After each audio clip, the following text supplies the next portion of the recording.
Hello everyone, welcome to study I Q. और study I Q के इस video में हम डिस्कस करेंगे यूपीपीसीएस के लिए सेट नंबर 24। और इस वीडियो को लेके आ रहा हूँ मैं, मेरा नाम है डॉक्टर विपन गोयल। तो चलते हैं हम एमसीक्यू सीरीज़ के अंदर हम आगे क्वेश्चन क्या डिस्कस करेंगे।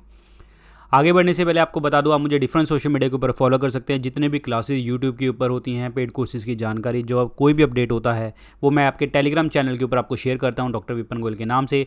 यहाँ पे मेरे साथ 1,35,000 प्लस बच्चे जुड़े हुए हैं, तो आप भी आके जुड़ सकते हैं। इंस्टाग्राम और फेसबुक के ऊपर भी आप मुझे फॉलो कर सकते हैं। मेरे दो पेड कोर्सेज आते हैं। The one is the 10,000 MCQ course, जिसके अंदर हम चैप्टर वाइज टॉपिक वाइज जो हैं MCQ डिस्कस करते हैं डिटेल में। यहाँ पे chapter wise topic wise MCQ तो हैं ही हैं, प्लस यहाँ पे आपके डिफरेंट एग्जाम को फोकस करके भी मैंने क्वेश्चन तैयार किए हैं। यूपीएससी स्टेट PCS के लिए, आपके SSC रेलवे के लिए और डिफेंस एग्जाम CDS CPF के लिए भी मैंने यहाँ पे क्वेश्चन तैयार किए हैं। और इस कोर्स के अंदर विपन 10 कूपन कोड यूज़ करेंगे तो आपको डिस्काउंट मिलेगा। 8 तारीख तक ये वैलिड है। GS कोर्स पूरा का पूरा हमारा थ्योरी कोर्स है।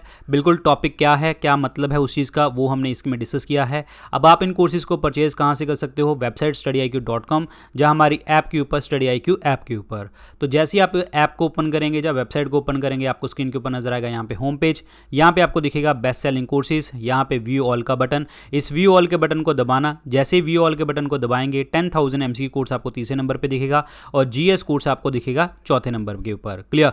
सो जो भी आपको कोर्सेज अच्छे लगे आप परचेज करें। अगर आप यूपीपीसीएस की तैयारी कर रहे हैं और आपका GS थोड़ा बहुत भी आपको आइडिया है, तो मैं आपको हाईली रिकमेंड करूंगा 10,000 MCQ कोर्स आप परचेज करें। चलिए जी, start with the first question. A television channel is characterised by, जो टेलीविजन चैनल होता है उसकी क्या विशेषता होती है?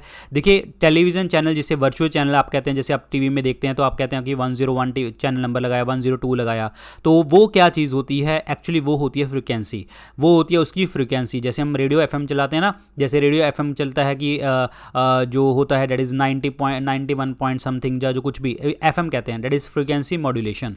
तो टेलीविज़न चैनल भी वो फ्रिक्वेंसी के ऊपर ही काम करता है। जो हमारा चैनल नंबर होता है वही आपका फ्रीक्वेंसी नंबर होता है वहां पे। तो आंसर इसमें ए ऑप्शन बनेगा, correct answer A option.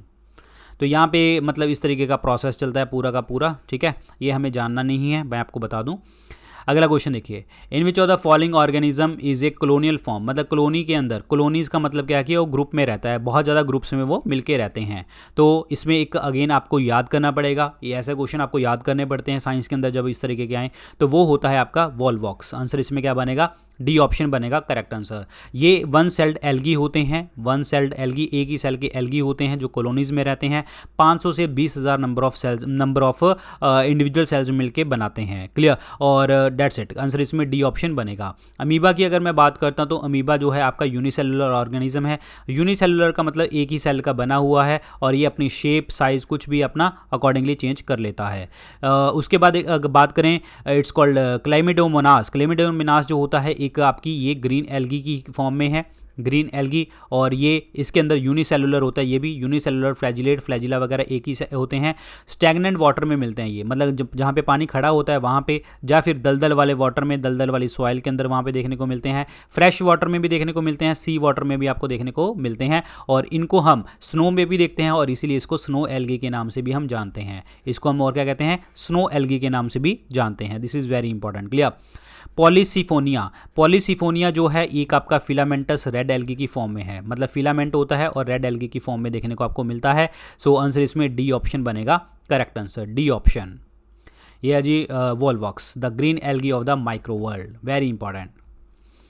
Which among the following writ comes under into the which category of public litigation petition before the high court और supreme court? public interest litigation और writ word का थोड़ा सा difference होता है। देखिए, writ जो होती है आपकी लीगल रिट्स भी हो सकती है और आपके फंडामेंटल राइट के लिए भी रिट हो सकती है। लीगल मतलब कानूनी और आपके अधिकारों के लिए। लीगल रिट और फंडामेंटल रिट के लिए अगर हम पास कर सकते हैं, मतलब हमें जाना पड़े, तो हम जाते हैं अंडर आर्टिकल 226 के अकॉर्डिंग हाई कोर्ट में चला जाते हैं।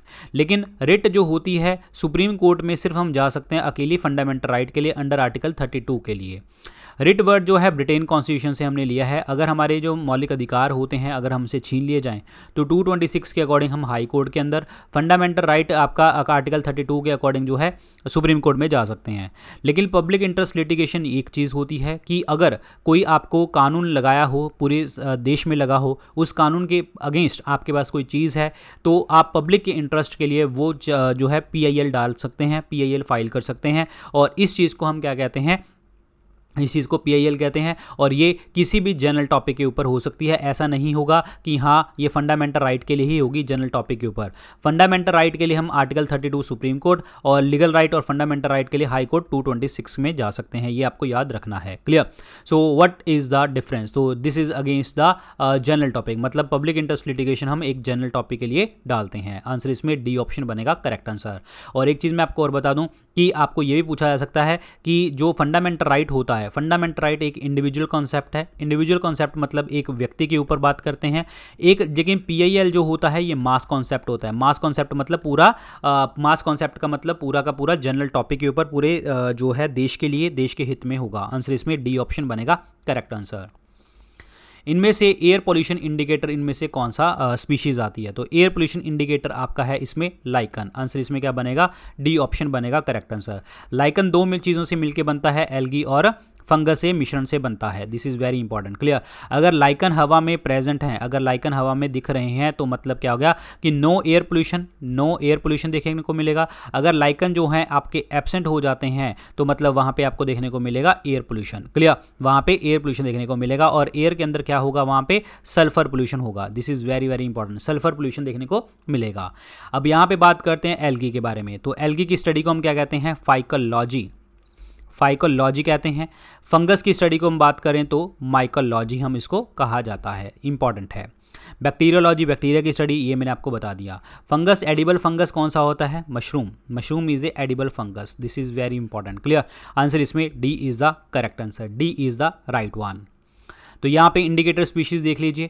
अगर लाइकन जो है आपका, different amount of lichen can tell us how much sulphur oxide in the air. अगर यहाँ पे लाइकन हमें बताते हैं। क्लियर? अगर एब्सेंट हो। ब्लैक स्पॉट फंगस की बात करें, if there is no black spot fungus on a rose, मतलब एक जो रोज़ के ऊपर यानी कि जो गुलाब के पौधे पत्ते के ऊपर जो है ब्लैक स्पॉट फंगस ना हो, तो इसका मतलब क्या है कि वहाँ पे बहुत ज़्यादा पोल्यूशन देखने को आपको मिल रहा है हवा के अंदर। तो this is important one. Clear? दोनों इंडिकेटर हैं आपके।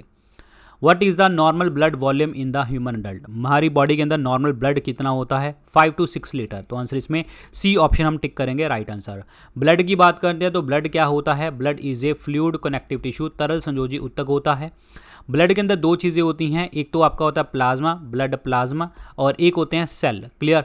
प्लाज्मा होता है 55% और सेल होते हैं आपके 45%। प्लाज्मा में आपका क्या होता है? आरबीसीज, सॉरी, प्लाज्मा में क्या होगा? Only water. 90% क्या देखने को मिलता है? आपका वाटर। और ये आपको हेल्प करता है ट्रांसपोर्टेशन में। क्लियर? किसी जगह को, किसी चीज़ को एक जगह से दूसरी जगह पे लेके जाने के लिए। सेल्स के अंदर जो तीन चीज़ें होती हैं, आपका आरबीसीज हो गया, WBCs हो गया और आपका प्लेटलेट्स हो गया। क्लियर? ये तीन चीज़ें देखने को मिलती हैं। आंसर इसमें C is the correct answer, C option. तो वही चीज़ मैंने आपको जो बताई है, ठीक है, ये आपका ब्लड का कंटेंट आपको देखने को मिलता है। That's it. क्वेश्चन देखिए जी, हाईएस्ट नंबर ऑफ आइलैंड्स कहाँ पे होते हैं? आइलैंड का मतलब एक धरती वाली ज़मीन है और सबके उसके अराउंड वो है पानी है। ठीक है? तो सबसे ज़्यादा जो आइलैंड देखने को मिलते हैं वो देखने को मिलते हैं हमें मालदीव्स के अंदर, सॉरी इंडोनेशिया के अंदर। आंसर इसमें बी ऑप्शन बनेगा। आई थिंक मैंने 4-5 दिन से मैंने क्वेश्चन आपको 100% मुझे लगता है कि मैंने बहुत बार करवाया है क्वेश्चन। ऐसा नहीं है कि क्वेश्चन मैंने रिपीट किया, क्योंकि क्वेश्चन बहुत बहुत बहुत इंपॉर्टेंट है ये वाला। आइलैंड्स के ऊपर बहुत आता है पेपर में क्वेश्चन।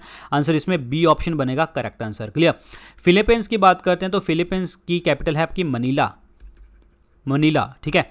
मनीला किसके हेडक्वार्टर हैं? एडीबी बैंक के, एशियन डेवलपमेंट बैंक के भी हेडक्वार्टर हैं। मनीला के अंदर जो है आपका इंटरनेशनल राइस रिसर्च सेंटर भी देखने को मिलता है। हमारे इंडिया में रिसर्च सेंटर कहाँ पे है राइस का? कटक के अंदर, कटक उड़ीसा के अंदर।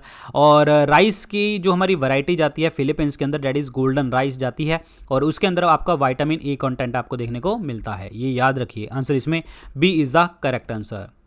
ये है जी आपका स्वीडन में ज़्यादा है और इंडोनेशिया आपका ऑप्शन में था, तो Indonesia is the correct answer. यहाँ पे सबसे ज़्यादा आइलैंड देखने को मिलते हैं, that is in the Sweden. Very important. Who propounded the doctrine of passive resistance. ये जो एक सीरीज ऑफ आर्टिकल्स थे, एक सीरीज ऑफ आर्टिकल्स छापे गए थे, सीरीज ऑफ आर्टिकल्स, ठीक है। तो ये छापे किसने थे? ये अरबिंदो घोष जी ने छापे थे। तो आंसर इसमें बी ऑप्शन बनेगा correct answer, Aurobindo Ghosh. Very very important, clear. और सबसे ज़्यादा इंपॉर्टेंट फैक्ट ये है कि इनका जो बर्थ एनिवर्सरी होती है ना 15 अगस्त को होती है, जिस दिन हमारा इंडिपेंडेंस डे था। तो आंसर इसमें बी ऑप्शन बनेगा। अरबिंदो घोष वही पर्सन है जिन्होंने पुडुचेरी के अंदर जो है आपका आश्रम भी बनाया था, आश्रम। This is important, clear.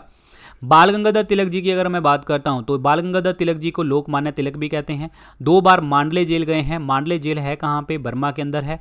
और बाल गंगाधर तिलक जी ने Swaraj is my birth right and I shall have it, इन्होंने वर्ड यूज़ किया था।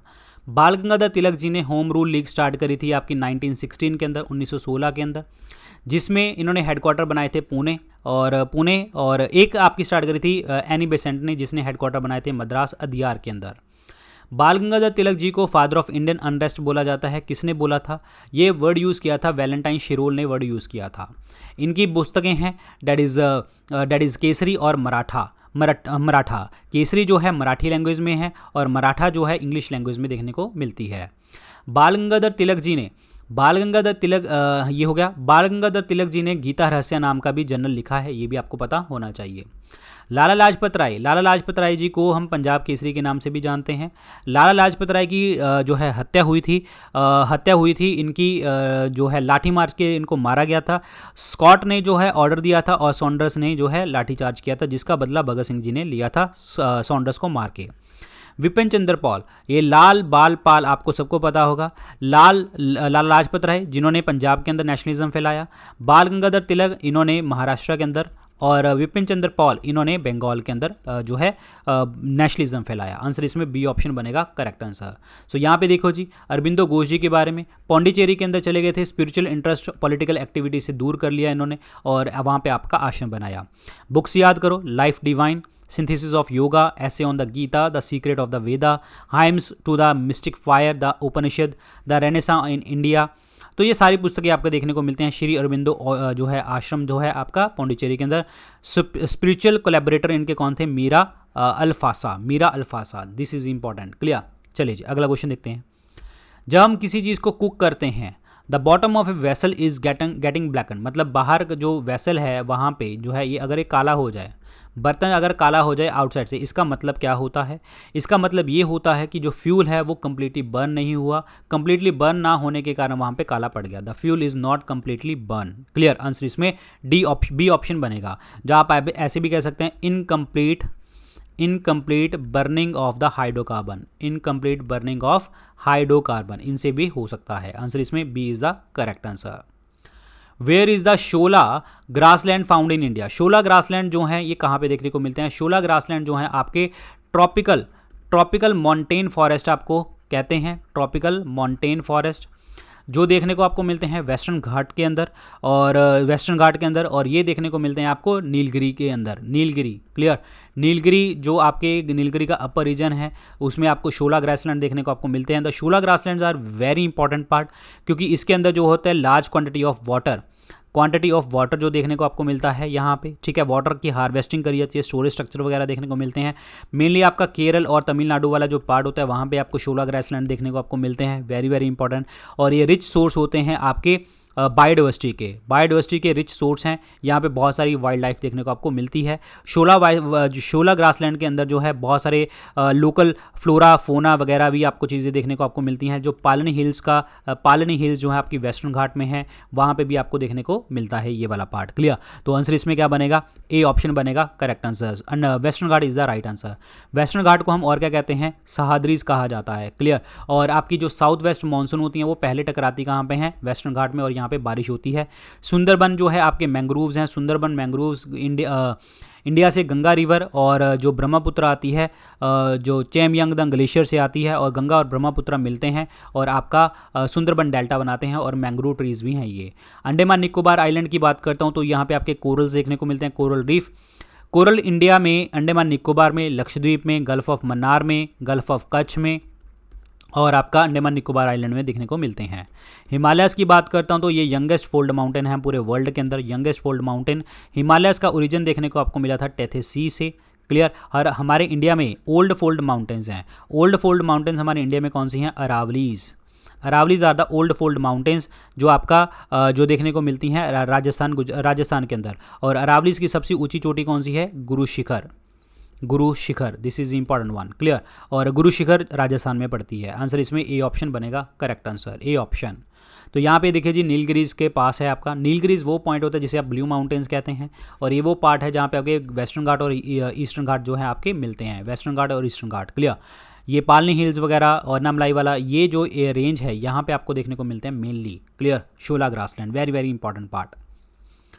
Bye which amendment education was made into the subject in the concurrent list? समवर्ती सूची। समवर्ती सूची का मतलब ये होता है कि जिसके अंदर सेंटर और स्टेट दोनों मिलकर कानून बना सकते हैं। एजुकेशन को हमने 42nd अमेंडमेंट एक्ट 1976 के अकॉर्डिंग जो है इसको ऐड करवाया था।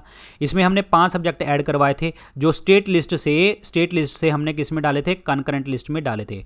वो 5 सब्जेक्ट कौन कौन से थे वो मैं आपको बता देता हूँ। The one is the education, दूसरा आपका क्या था? फॉरेस्ट था, तीसरा वेट एंड मेजर्स, चौथा था protection of wild life and animals, और पांचवा था एडमिनिस्ट्रेशन ऑफ जस्टिस। तो ये 5 पार्ट थे आपके जो डाले गए थे इसमें, तो आंसर इसमें डी ऑप्शन बनेगा। 42nd अमेंडमेंट एक्ट को हम क्या कहते हैं? मिनी कॉन्स्टिट्यूशन ऑफ इंडिया भी हम इसको कह देते हैं। इसमें 44th अमेंडमेंट एक्ट आपको पता होना चाहिए 1978 में, जिसमें राइट टू प्रॉपर्टी को हमने क्या बनाया था? ओनली राइट टू प्रॉपर्टी को जो है हमने जो है लीगल राइट बनाया था। और इससे पहले जो था हमारा जो है लीगल राइट और कॉन्स्टिट्यूशन राइट, मेन पहले आप टिक करेंगे कॉन्स्टिट्यूशन राइट के ऊपर और बाद में आप टिक करेंगे लीगल राइट के ऊपर, अगर ऑप्शन आता है ऐसे।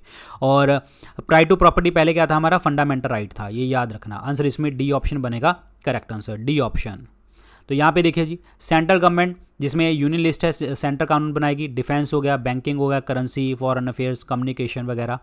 स्टेट गवर्नमेंट में स्टेट काम करेगी, जैसे आपके लॉज बनाएगी पुलिस के लिए, ट्रेड, एग्रीकल्चर, इरिगेशन के लिए। कंकरेंट लिस्ट में दोनों मिलकर काम करेंगे, जिसमें एजुकेशन हो गया, forest, trade, marriage, adoption, succession, ये आपका कंकरेंट लिस्ट का पार्ट बन जाता है। So these are very important part, clear, याद रखिए। Which of the following metal present in the photo film के अंदर जो होती है आपका कौन सी मेटल प्रेजेंट होती है? ये प्लास्टिक फिल्म जो होती है इसके ऊपर एक जेलेटिन का इमल्शन भी लगा होता है, जेलेटिन इमल्शन होता है, और इसमें होते हैं सिल्वर हैलाइड क्रिस्टल देखने को आपको मिलते हैं, सिल्वर हैलाइड क्रिस्टल देखने को आपको मिलता है यहाँ पे। सो दिस इज इंपॉर्टेंट। तो ऑप्शन क्या बनेगा आपका? डी ऑप्शन बनेगा, silver is the correct answer, clear. Silver का एटॉमिक नंबर 47 होता है। Silver is the best conductor of heat and electricity, लेकिन हम सिल्वर को बेस्ट होने के बाद भी यूज़ नहीं करते क्योंकि महंगा है, इसलिए हम किसका यूज़ करते हैं? कॉपर का इस्तेमाल करते हैं। टंगस्टन, जो बल्ब के अंदर जो फिलामेंट होता है वो किस चीज़ का बना होता है? आपका टंगस्टन का बना होता है। प्लेटिनम को अगर आपने प्योर करना है, प्योरीफिकेशन करनी है, तो हम यूज़ करते हैं प्लेटिनम और गोल्ड को एक्वा रेगिया, अमलराज जिसे हम कहते हैं, जिसमें 3 पार्ट HCl का और 1 पार्ट HNO3 का हम यूज़ करते हैं, हाइड्रोक्लोरिक एसिड और नाइट्रिक एसिड। मरकरी की बात करते हैं तो मरकरी जो है मिनीमाटा डिजीज़ मरकरी के कारण कंजम्पशन जो होती है। मरकरी अगर होती है तो अगर मैं बात करता हूँ अमलगम के अंदर कौन सा मेटल होता है? मरकरी होता है। मरकरी जो होता है लिक्विड होता है रूम टेम्परेचर के ऊपर, और इसका फ्रीजिंग पॉइंट होता है -39 डिग्री सेंटीग्रेड। अगर हमने -40 -50 मापना हो तो हम कौन सा थर्मोमीटर यूज़ करेंगे? एल्कोहल थर्मोमीटर हम यूज़ करेंगे, ये याद रखना इंपॉर्टेंट है। मैग्नीशियम की अगर मैं बात करता हूँ तो आपका मैग्नीशियम जो है क्लोरोफिल के सेंटर में आपको मैग्नीशियम देखने को मिलता है, तो this is very very important. Chlorophyll के सेंटर में मैग्नीशियम एटम देखने को मिलता है। आंसर इसमें D is the correct answer, silver is the right one, very important, clear, silver. Mid day meal scheme जो है कब लॉन्च करी गई थी हमारे भारत में? Mid day meal scheme launch करी गई थी आपका अगस्त 15, 1995 को। मिड डे मील स्कीम के अकॉर्डिंग क्या था कि हमने 1 to 5 क्लास के स्टूडेंट्स को जो है सस्टेनेबल डेवलपमेंट गोल यानी कि ज़ीरो हंगर की बात इन्होंने करी थी कि हमें भूखा नहीं सोने देना किसी बच्चे को। और ये HRD मिनिस्ट्री यानी कि जो हमारी एजुकेशन मिनिस्ट्री है ये भी इसके अंदर इन्वॉल्व है। 1995 में जो है हमने सेंट्रल स्पॉन्सर्ड स्कीम थी ये, यानी कि सेंट्रल जो है आपका सारा पैसा इसमें प्रोवाइड करेगा। क्लास 1 से लेके 8 तक के बच्चों को जो है हॉट कुक्ड मील प्रोवाइड मिलेगा आपको, जिसमें आपका अगर मैं कहूँ 1st लेके 5th क्लास के बच्चों को 450 कैलोरी खाना देना, ठीक है, 12 ग्राम प्रोटीन देना है आपको, दिस इज़ वेरी इंपॉर्टेंट, पहले से 5वीं। और 700 कैलोरी मिलेगी किसको, जो आपके 700 कैलोरी मिलेगी, 700 कैलोरी और आपका 20 ग्राम प्रोटीन मिलेगा किसको, डैट इज 6 to 8 वाले बच्चों को, फ्री ऑफ चार्ज। क्लियर, इससे हमारे दो चीज़ें पूरी हो जाएंगी, दो चीज़ें क्या पूरी हो जाएंगी, एक तो हंगर और एक आपका एजुकेशन, जो हमारा सस्टेनेबल डेवलपमेंट का गोल है। Clear, this is very important. अगर आपसे पूछा कि मिड डे मील स्कीम सबसे पहली बार कब लगी थी, कहाँ पे लगी थी, तो तमिलनाडु में। तमिलनाडु ने बहुत पहले चला दी थी, आपकी 1960-70s में चला दी थी, 60-70s में चला दी थी। वो आपको ईयर नहीं पूछेगा, आपको स्टेट जरूर पूछेगा। Tamil Nadu is the correct answer. Clear, answer इसमें सी ऑप्शन बनेगा, right one, very important. Clear, याद रखिए। तो यहाँ पे देखिए support to the primary education 15 अगस्त 1995 को ये स्टार्ट करी गई थी। ऐसे कौन से बैक्टीरिया होते हैं जो साइज़ में सबसे ज़्यादा लंबे होते हैं, सबसे ज़्यादा लंबे जो होते हैं वो होते हैं bacilli, bacilli. Clear, B option बनेगा करेक्ट आंसर, क्योंकि ये होते हैं रॉड शेप्ड, रॉड शेप्ड होते हैं, रॉड शेप्ड। क्लियर, यहाँ पे दिखाते हैं, चलो छोड़ो, रॉड शेप होते हैं यहाँ पे, ठीक है। और एक होते हैं जैसे विब्रियो, विब्रियो क्या होते हैं आपके कॉलम, कॉमा शेप होते हैं, ये होते हैं कॉमा शेप, कॉमा शेप। और कोकस होते हैं आपके राउंड, जिसे आप सफ़ियर कहते हैं, सफेरिकल शेप होती है। स्पाइरल क्या होते हैं, इस तरीके से स्पाइरल। क्लियर, और सबसे बड़े होते हैं आपके बेसिलाई, रोड शेप। आंसर इसमें बी ऑप्शन बनेगा correct answer, B option. Clear, याद रखिए। So this is important one. Basel convention जो है वो किसके साथ रिलेट करती है, बेजल कन्वेंशन जो रिलेट करती है आपकी, वो करती है the control of the trans boundary movement of the hazardous waste and their disposable. Answer इसमें क्या बनेगा आपका, ए ऑप्शन बनेगा करेक्ट आंसर। आगे बढ़ने से पहले अच्छा एक मेरे को दिमाग में एक चीज़ आई, आज रात को 9 बजे 9 PM हमारी UPPCS की जो है एक मैराथन क्लास है, उसको देखना मत भूलना। और बहुत इंपॉर्टेंट क्लास है, 2-3 घंटे की क्लास लूँगा मैं उसमें, ठीक है, बहुत इंपॉर्टेंट क्लास है, तो आना है ज़रूर, अपने दोस्तों को भी बताना है ये। चलिए, बेजल कन्वेंशन की अगर मैं बात करता हूं तो बेजल कन्वेंशन किसके साथ रिलेट करता है, तो ये रिलेट करता है आपका trans boundary movement of the hazardous waste and their disposable. Answer इसमें ए ऑप्शन बनेगा। और ये ओपन करी गई थी सिग्नेचर के लिए, कब ओपन करी गई थी, 22 मार्च 1989 को, 22 मार्च 1989 को ओपन करी गई थी। और इसको फोर्स में कब लेके आया गया था, 5 मई 1992 को लेके आया गया था, केम इनटू फोर्स इनटू 5 मई 1992। This is very very important part. Clear, यहाँ पे लिखा हुआ है ओजोन लेयर की डिप्लीशन। ओजोन लेयर की डिप्लीशन के लिए आपको 2 कन्वेंशन याद करनी है। ओजोन लेयर के लिए एक 1985 के अंदर वियना कन्वेंशन हुई थी, जिसके अंदर बात करी गई थी कि हाँ, हमने ओजोन लेयर को प्रोटेक्ट करके रखना है। इंटरनेशनल एग्रीमेंट था ये UN की तरफ से, जिसमें फंडामेंटल इंपॉर्टेंस बताई गई थी to prevent the stratospheric ozone depletion. Clear, ozone की लेयर को डिप्लीट होने से बचाने के लिए वियना कन्वेंशन थी। और एक था आपका 1987 का मॉन्ट्रियल प्रोटोकॉल। मॉन्ट्रियल प्रोटोकॉल भी आपको याद रखना है। मॉन्ट्रियल एक शहर है कनाडा के अंदर। इस प्रोटोकॉल के अंदर क्या बात करी गई थी, ऐसे सब्सटेंसेस जो ओजोन लेयर को जो है डिप्लीट करते हैं उसके लिए। और इसमें आपने कंजम्पशन और प्रोडक्शन नहीं करनी, किस चीज़ की, जो आपकी ओजोन लेयर को डिप्लीट करेंगे। सो ये दोनों याद रखना। और इस चीज़ को लीगली बाइंड किया गया था, एक एग्रीमेंट था, Kigali agreement. Clear, Kigali agreement हुआ था जो मॉन्ट्रियल प्रोटोकॉल के था, जो लीगली बाइंडिंग था। और लागू कब किया गया था, 1 जनवरी 2019 के अंदर जो है प्रॉपर तरीके से इसको लागू किया गया। और इसमें बोला गया कि जो डेवलप्ड कंट्रीज हैं वो हाइड्रोफ्लोरोकार्बन को आपका कम करेंगी in the beginning of the 2019 ही। और जितनी डेवलपिंग कंट्रीज हैं वो 2024 तक जो है इसको फ्रीज करेंगे, 2024 को। Very very important. क्लियर, और एक किगाली एक शहर है कहाँ पे, रवांडा के अंदर, रवांडा साउथ अफ्रीका। क्लियर, याद रखिए। सस्टेनेबल डेवलपमेंट की बात करते हैं, अर्थ समिट की बात करते हैं, तो ये वो कौन है, दोनों के दोनों रियो समिट इसको कहते हैं। 1992 में देखने को आपको मिला था अर्थ समिट, और आपका सस्टेनेबल डेवलपमेंट के लिए जो है आपका जो डेवलपमेंट के लिए ये मीटिंग हुई थी, रियो। आंसर इसमें ए ऑप्शन बनेगा correct answer. Basel Convention, the world environmental agreement on waste. Clear, environment से मेरे दिमाग में 2-3 चीज़ें आती हैं। यूनाइटेड नेशन इन्वायरमेंट प्रोग्राम, इसके हेडक्वार्टर नैरोबी कीनिया के अंदर। इन्वायरमेंट प्रोटेक्शन एक्ट, क्लियर, 1986 का। और एक याद करो आप ग्रीन पीस एसोसिएशन जो एम्स्टरडेम में हेडक्वार्टर हैं। एक याद करो आप NGT, नेशनल ग्रीन ट्राइब्यूनल, 2010 में बना था इंडिया में। और ये किस चीज़ को सॉल्व करता है, इन्वायरमेंट प्रोटेक्शन एक्ट, मतलब इन्वायरमेंट के केसेस को सॉल्व करवाता है। तो ये आपको इंपॉर्टेंट याद रखने हैं। अगला देखिए, Who among the following was the first to explain that the rotation of the earth on its own axis account for the daily rising and the setting of the sun? किस person ने बताया था कि सन जो है daily rise करता है और सेट होता है और अर्थ उसके अराउंड घूमती है अपनी एक्सिस के ऊपर, तो वो किसने बताया था, आर्यभट्ट ने बताया था। आंसर इसमें ए ऑप्शन बनेगा करेक्ट आंसर। भास्कर की बात करते हैं तो ये भी मैथमेटिशियन है। ब्रह्मगुप्त की बात करते हैं तो ये वो पर्सन है, पहले पर्सन जिन्होंने जीरो का कॉन्सेप्ट आइडिया दिया था। वारामिहिरा की अगर हम बात करते हैं तो बृहत संहिता, क्लियर, ये एक आपका इंसाइक्लोपीडिया है संस्कृत का इंसाइक्लोपीडिया टेक्स्ट है ये। This is very important. Answer इसमें क्या बनेगा? ए ऑप्शन बनेगा। Aryabhata is the correct answer. Aryabhata, very very important. ये गांधी जी का एक फेवरेट सॉन्ग है, वैष्णव जन तो तेने कहिए। ये गांधी जी द्वारा गांधी जी जो है इसको बहुत पसंद करते थे इस गाने को। तो इसमें वो किस पर्सन ने इसको स्क्रिप्ट किया था? नरसिंह मेहता ने किया था। वेरी इंपॉर्टेंट क्वेश्चन है, Narsinh Mehta, clear, very very important. और यहाँ पे रविंद्रनाथ टैगोर जी लिखा गया है। रविंद्रनाथ टैगोर जी को गुरुदेव कहते हैं। गुरुदेव इनको महात्मा गांधी जी ने बोला था, और महात्मा गांधी जी को महात्मा इन्होंने ही बोला था, रविंद्रनाथ टैगोर जी ने। रविंद्रनाथ टैगोर जी ने नाइटहुड का टाइटल वापस किया था 1919, जो आपका जलियांवाला बाग हत्याकांड के लिए। और रविंद्रनाथ टैगोर जी को काबुली वाला पुस्तक लिखी है, और गीतांजलि लिखी है। गीतांजलि के लिए इनको 1913 में पहला नोबेल लॉरिएट मिला था। और रविंद्रनाथ टैगोर जी जो हैं बार्ड ऑफ बंगाल भी इनको कहते हैं, बार्ड ऑफ बंगाल भी कहते हैं। तो आंसर इसमें डी ऑप्शन बनेगा करेक्ट आंसर, डी ऑप्शन। इनमें से आपको सिमिलैरिटी बतानी है, इनकी क्या होगी? जिंजर अदरक, टर्निप शलजम, कैरेट गाजर और रेडिश मूली। What is this? Red in colour गलत, राउंड गलत, अबव द सॉइल गलत, ऑल आर द रूट्स। सारे के सारे क्या हैं? ये रूट्स हैं। आंसर इसमें डी ऑप्शन बनेगा करेक्ट आंसर। और इनमें खाना जो होता है वो कार्बोहाइड्रेट की फॉर्म में जमा होता है, कार्बोहाइड्रेट की। This is very important. Answer इसमें D is the correct answer, all are the roots.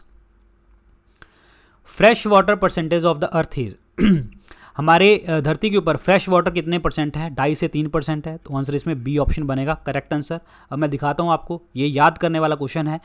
अर्थ का वाटर कैसे है? टोटल ग्लोबल वाटर की बात करें, ओशन के अंदर सबसे ज़्यादा वाटर होता है 96.5, और कुछ आपका सेलाइन वाटर रह जाता है, और आपका 2.5% रह जाता है फ्रेश वाटर।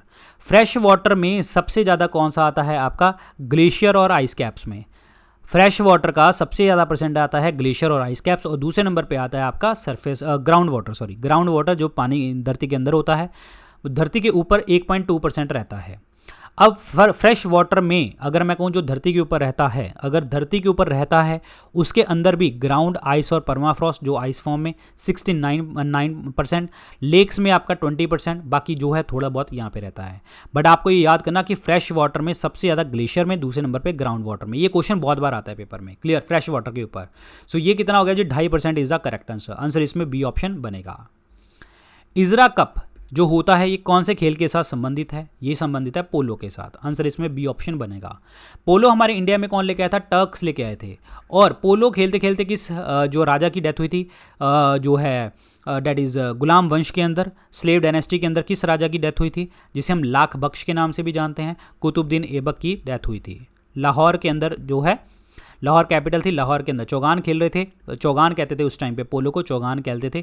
आंसर इसमें बी ऑप्शन बनेगा correct answer, clear. Ezra cup, very very important. ये है जी पोलो, क्लियर।